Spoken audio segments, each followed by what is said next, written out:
Amigos, muy buenas tardes. Bienvenidos a 24 horas. Trabajamos todos los días y este sábado, que no es la excepción, ya tenemos importante información para usted.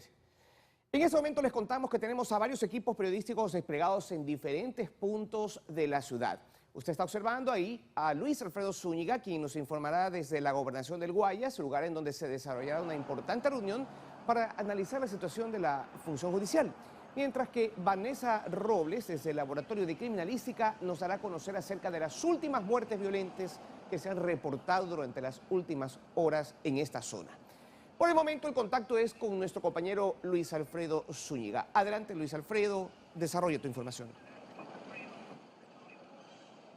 ¿Cómo estás, Luis Antonio? Amigos, muy buenas tardes. Y en efecto, a esta hora me encuentro en los exteriores de la Gobernación del Guayas. Y tal como lo hemos escuchado hace pocos minutos, el presidente Guillermo Lasso ha convocado a una reunión a las principales autoridades de justicia del país. Esto lo ha mencionado en un comunicado que vamos a ver en estos momentos en pantallas. ¿Qué se menciona en este comunicado del primer mandatario? Él indica: en los últimos días hemos presenciado decisiones judiciales que indignan a la ciudadanía, donde han quedado plasmados abusos que juegan en favor de criminales, que ocasionan el desmantelamiento de las instituciones que deberían proteger a los ciudadanos y no a los delincuentes. Esa es parte del comunicado que ha emitido el presidente Guillermo Lasso. ¿Y quiénes serían las autoridades que estarían presentes en esta reunión mañana domingo? Pues están entre ellos el presidente del Consejo de la Judicatura, Fausto Murillo, también el presidente de la Corte Nacional de Justicia, Iván Saquicela, y la fiscal general del Estado, Diana Salazar. Serían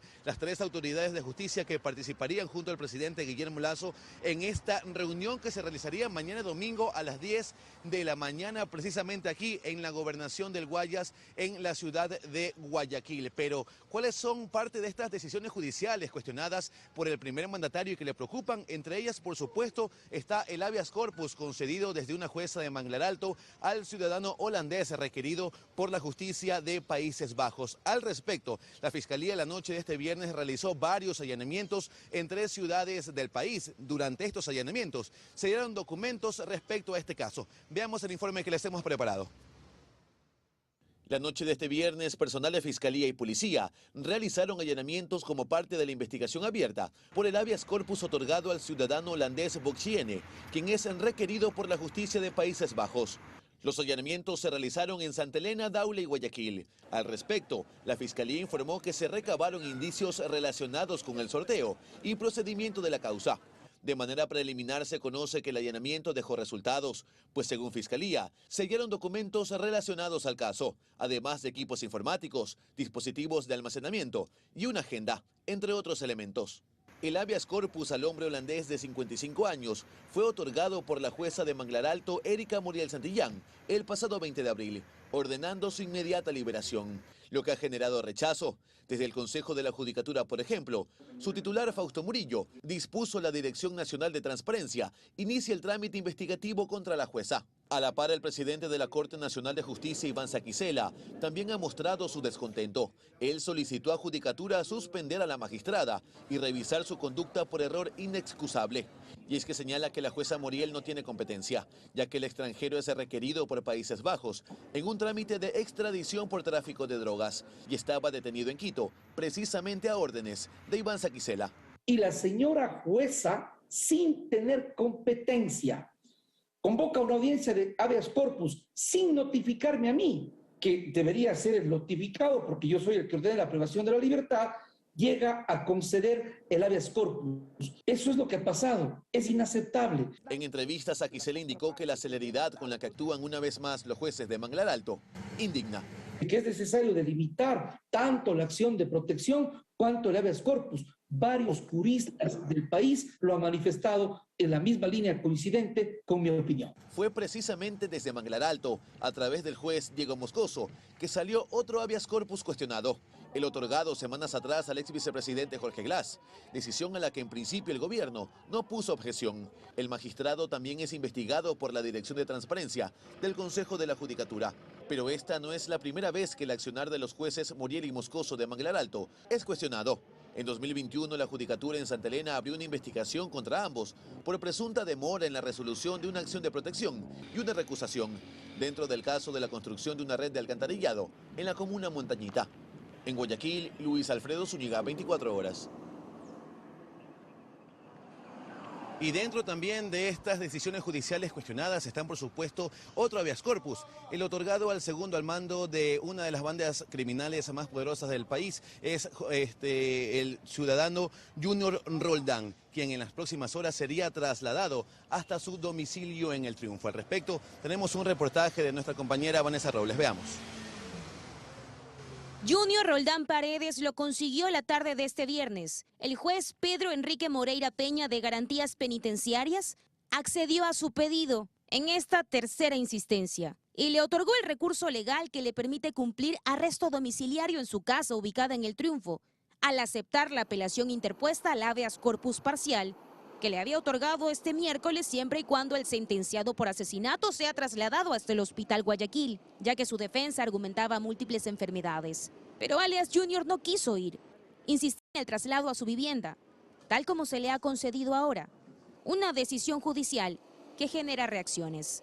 Injustificadamente dice que el ciudadano en cuyo favor se dictó parcialmente el habeas corpus se encuentra en riesgo de muerte, dejando de esta forma a todos los ecuatorianos una nueva amenaza a la que ya tenemos en temas de seguridad, que es la seguridad jurídica. Según la resolución, además de otorgarse arresto en casa, deberá usar grillete electrónico, detallando en el mismo documento que si no hay dicho dispositivo en stock, no será un impedimento para que salga de la cárcel regional. También tiene prohibición de salida del país. De tal tamaño la ilegalidad y arbitrariedad del juez, no existe mención alguna de informes médicos oficiales del Ministerio de Salud Pública sobre la supuesta existencia de condición médica que ponga en riesgo la vida del privado de libertad. Junior Alexander Roldán Paredes, el segundo al mando en la organización narcodelictiva de los Choneros y considerado uno de los más sanguinarios, enfrenta varios procesos. 2 sentencias de 22 años de cárcel por asesinato, delincuencia organizada, ingreso de artículos prohibidos a los centros de privación de libertad, daño al bien ajeno, intimidación y hasta es señalado como uno de los responsables de las masacres dentro de la penitenciaría. Se prevé que el traslado del privado de libertad sea en las próximas horas con un fuerte contingente de seguridad. ¿Cuántos policías nacionales se requiere para reforzar la seguridad y la medida dispuesta por el juez? ¿Y a quién le restamos este numérico de personal? ¿A cuál de los ciudadanos? ¿A qué sectores de la ciudad les restamos? Vanessa Robles, 24 horas. Esas son las cuestionadas decisiones judiciales que han sido también rechazadas y que ha mostrado su preocupación el presidente Guillermo Lasso, que, insistimos, ha convocado a una reunión aquí en la Gobernación del Guayas para este domingo a las 10 de la mañana, junto con las principales autoridades de justicia del país, encabezadas, por supuesto, por el primer mandatario. Nosotros estaremos presentes en dicha reunión y les llevaremos los detalles en las próximas emisiones. Luis Antonio, tú continúas con más en Estudios. Muy buenas tardes. Gracias, Luis, por esa precisa información. Nosotros seguimos efectivamente contándoles a la 1:09 de la tarde, a propósito de este caso, que hay noticias relacionadas a la salida de JR y otros delitos suscitados esta madrugada. Vamos a hacer contacto ahora con Vanessa Robles, quien nos informará desde el Laboratorio de Criminalística. Hola, Vanessa, adelante.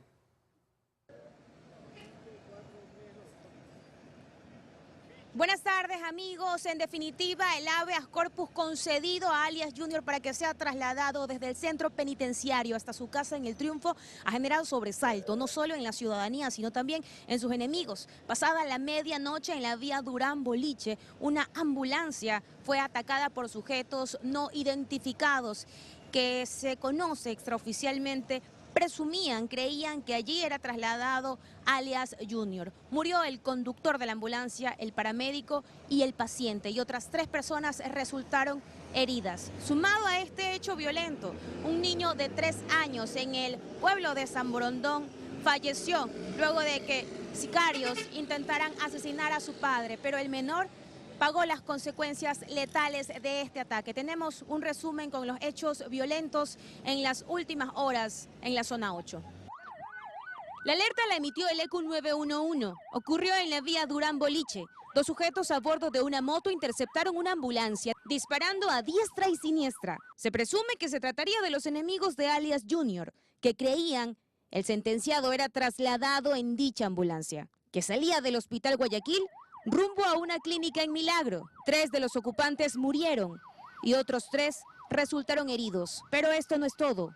A las 8 de la noche se registró otro hecho violento. Un niño de 3 años fue víctima colateral ante sicarios que dispararon contra la moto en que se trasladaba él y sus padres. Sucedió frente al cementerio de San Borondón. Él andaba con la mamá, con el papá, los cargaban en la moto y por dispararle al papá que tenía enemigos, yo no sé, el bebé recibió un impacto de bala en la cabecita y lastimosamente pues falleció anoche mismo. Pero la muerte también visitó el suburbio de Guayaquil, en las calles 29 y Tercer Callejón. Una mujer de 19 años murió y otro menor de 9 resultó herido. Nuevamente víctimas colaterales. Según testigos, 2 vehículos trataban de llevarse a un ciudadano cuando realizaron varios disparos. Todo marchan aquí porque los sicarios no se ven, no se dan cuenta, hacer su trabajo a como sea. Y por si fuera poco, cerca de las 6 de la tarde, otra balacera se registró en la vía Daule, en los alrededores de una gasolinera. Allí una persona murió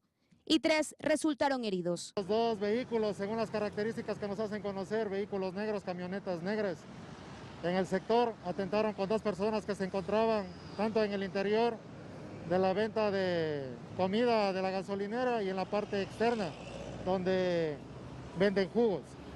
La policía investiga.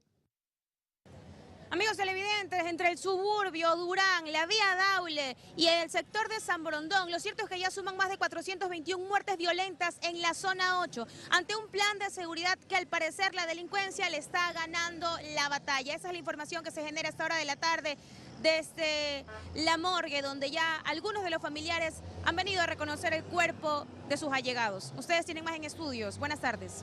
Gracias, Vanessa. Correcto, tenemos más información y continuamos cuando son las 1:13 de la tarde para contarles que en el 2021 se solicitaron 1.312 habeas corpus.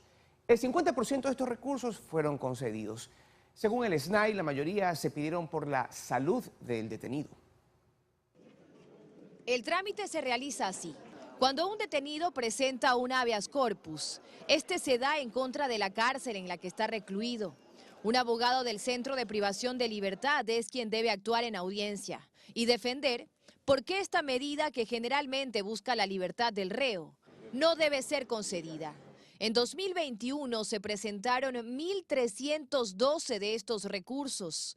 528 de ellos, es decir, casi la mitad, fueron concedidos o parcialmente concedidos, es decir, a favor del detenido. Cada director, cada centro, sí, tiene su equipo y es el encargado de administrar, del funcionamiento, de todo lo que pasa en el centro. Los habeas corpus se interponen a los centros, porque es ahí donde se encuentran privadas las personas de su libertad. Al menos el 70% de los habeas corpus presentados en el 2021 argumentaron problemas de salud en los detenidos. La directora de Asesoría Jurídica del SNAI explica que en algunos centros no hay atención médica para atender ciertas patologías y la defensa de los reos en algunas ocasiones abusan de esta deficiencia. En el centro sabemos que no se puede atender diabetes ni cirrosis. El habeas corpus, ¿a qué va? A ver, atiéndase en el hospital y hasta que sea dado de alta se le regresa al centro. Excepcional, ya cuando se han vulnerado todos los derechos, que se declare se resuelva con la libertad ya de una persona.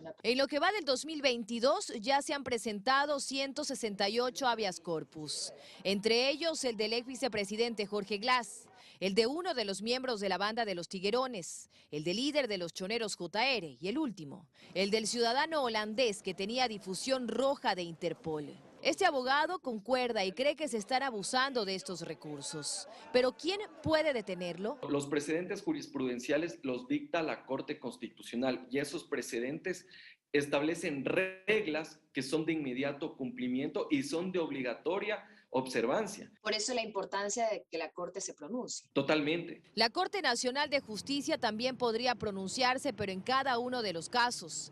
Y sus sentencias no son vinculantes, nos explica. La Asamblea también podría hacerlo, pero reformar la Ley Orgánica de Garantías Jurisdiccionales tomaría al menos 8 meses. Mientras tanto, la justicia le abre la puerta a sentenciados, el ticket de salida, un habeas corpus. Dayana Monroy, 24.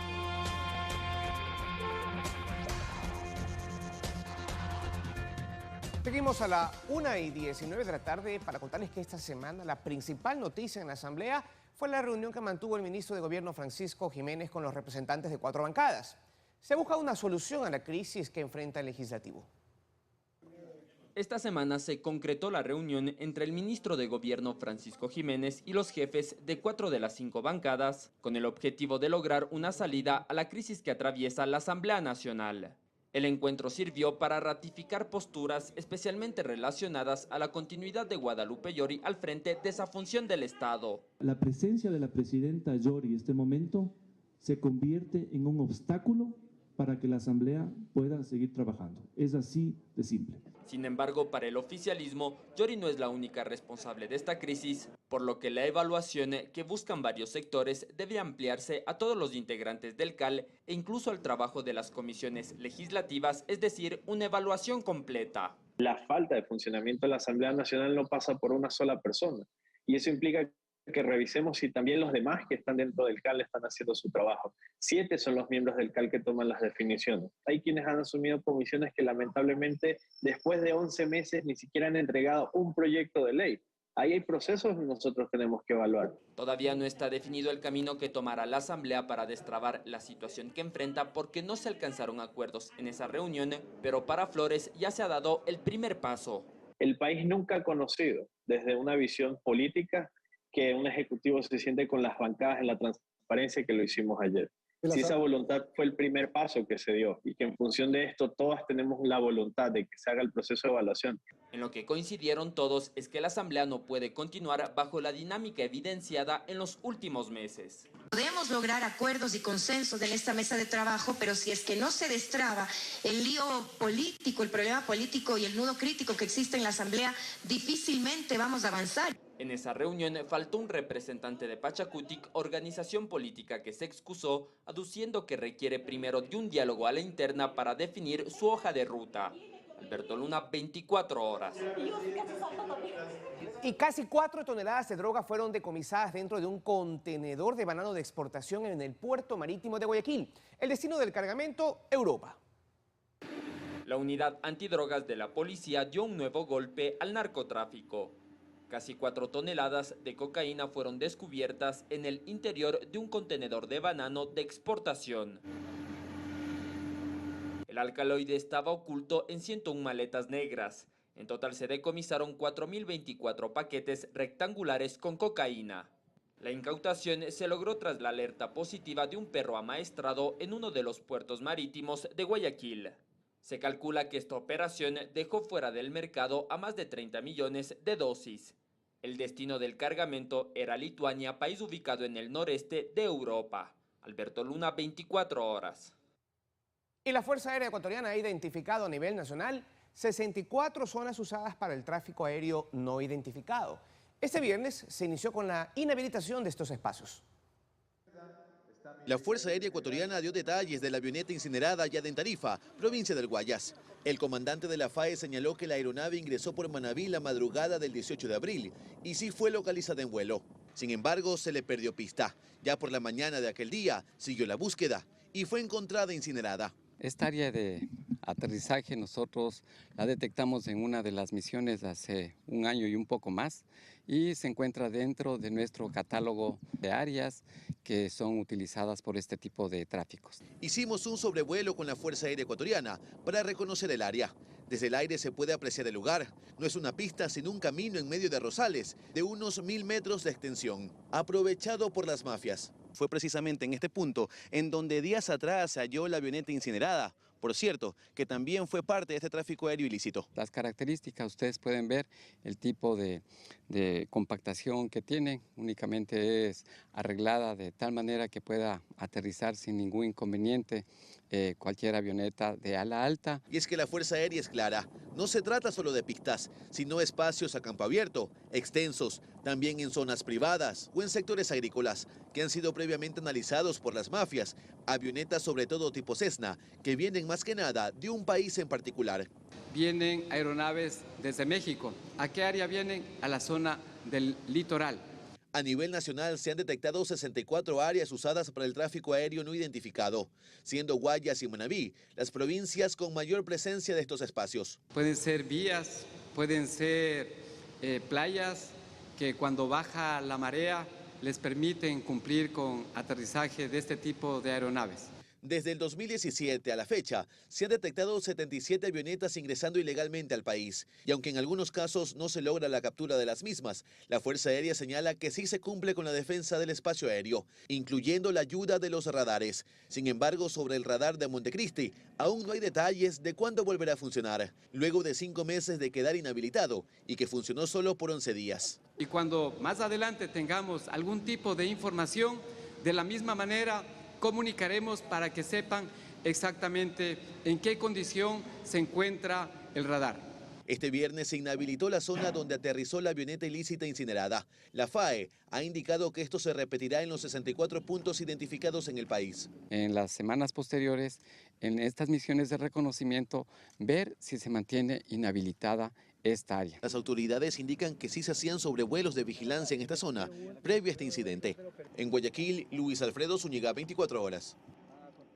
Seguimos a la 1:25 de la tarde. Escuche, por favor, con la aprobación de la ley del uso legítimo de la fuerza en la Asamblea, policías, militares y guías penitenciarios podrán utilizar armas letales en situaciones en que su vida o la de otras personas esté en peligro. Los expertos sugieren al Estado invertir más en la formación de los uniformados.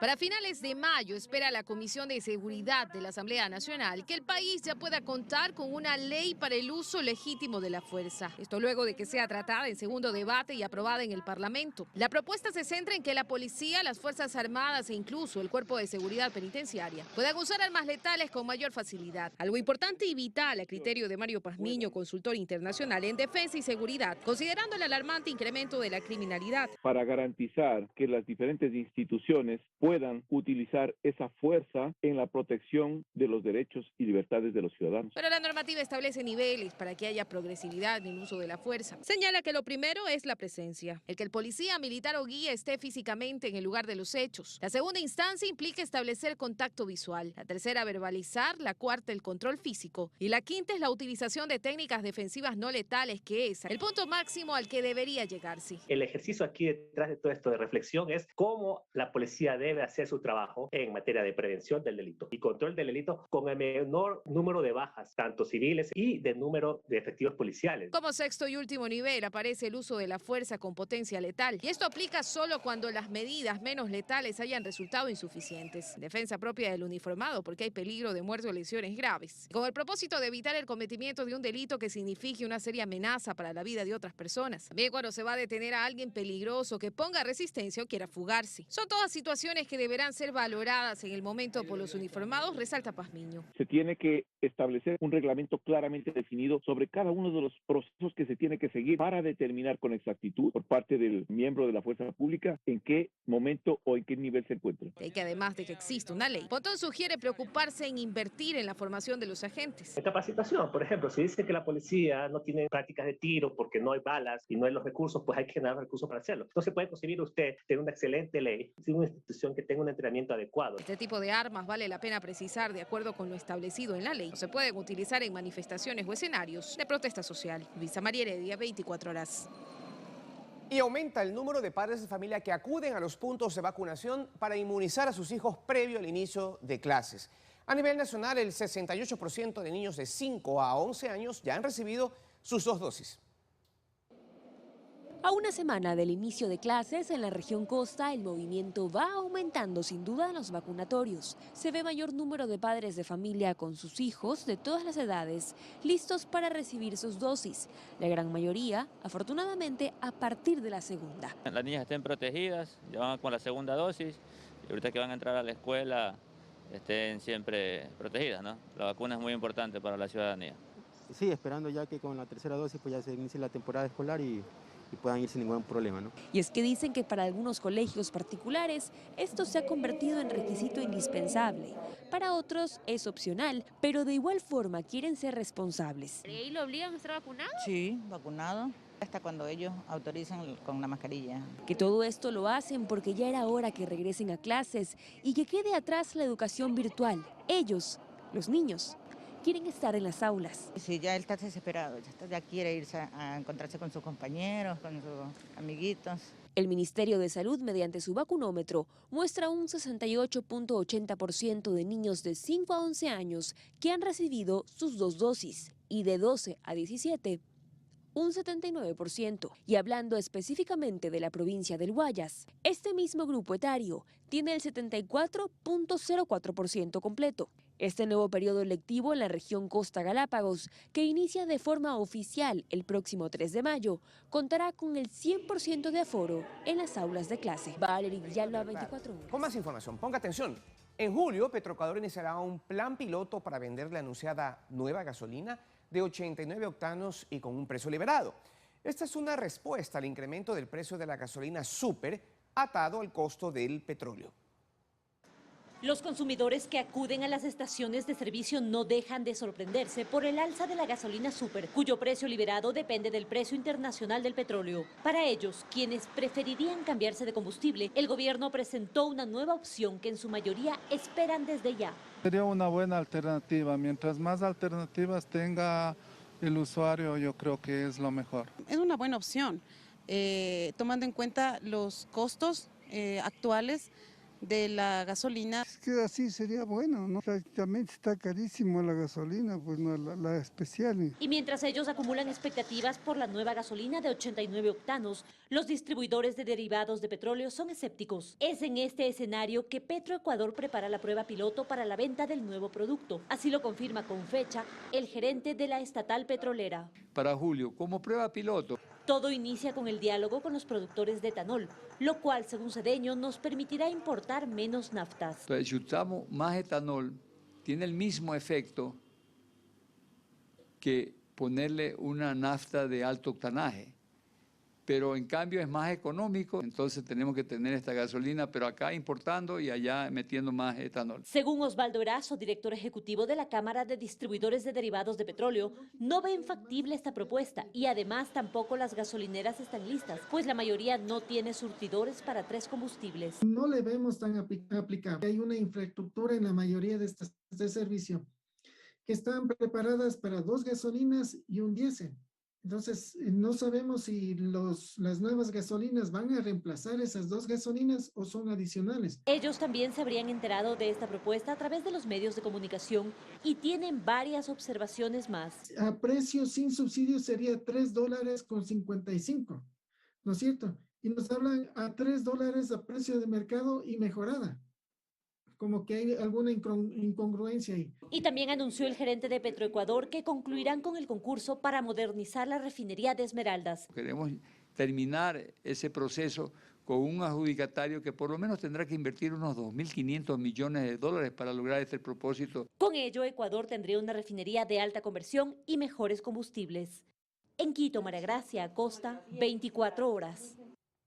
Y desde febrero de este año, 12.900 contribuyentes se han beneficiado con la extinción masiva de obligaciones de recuperación onerosa. La medida se estableció en la Ley de Desarrollo Económico y Sostenibilidad Fiscal, que entró en vigencia el pasado 29 de noviembre. El Servicio de Rentas Internas estableció que el monto que se considera de recuperación onerosa es de hasta un salario básico unificado, es decir, 425 para este 2022, incluyendo el capital, intereses, multas y recargos. Más información utilitaria. Los próximos 2 y 3 de mayo, los estudiantes conocerán su puntaje de postulación que incluye la nota del examen Transformar y su récord académico. La Secretaría de Educación Superior, Ciencia, Tecnología e Innovación, CENESID, informó el calendario para la postulación a las universidades públicas del país. Su titular, Alejandro Rivadeneira, dijo que en esa fecha los estudiantes conocerán su puntaje de postulación. Ese puntaje se compone de la calificación lograda en el examen Transformar, 50%, y de la nota de grado o del récord académico, el otro 50%. Y ahora les contamos que las ventas de vehículos en Ecuador se incrementaron considerablemente en los primeros 3 meses del año y solo en marzo se comercializaron más de 12.000 unidades. Este repunte genera preocupación por la complicación en la viabilidad de las principales ciudades de nuestro país. El sector automotriz está cerca de superar la crisis ocasionada por la pandemia. Las ventas de vehículos durante el primer trimestre de 2022 aumentaron en un 21,6% con relación al mismo periodo del año pasado, según datos proporcionados por la Asociación de Empresas Automotrices del Ecuador. Solo en marzo se comercializaron 12.157 unidades, una cifra récord, pues es el número más alto registrado en ventas históricas de marzo. Esta situación se da porque el país también sí se está reactivando económicamente hablando. En segundo lugar, esta confianza que está existiendo en el país ha permitido que el sistema financiero también conceda los medios para lograr hacer ventas importantes. El aumento de la oferta de vehículos con precios más bajos habría contribuido a mejorar considerablemente las ventas. De hecho, en marzo de 2022 los ecuatorianos prefirieron carros livianos cuyos precios llegaron hasta los $30.000 máximo. Sin embargo, sí podemos observar que también existe un aumento importante en los segmentos de vehículos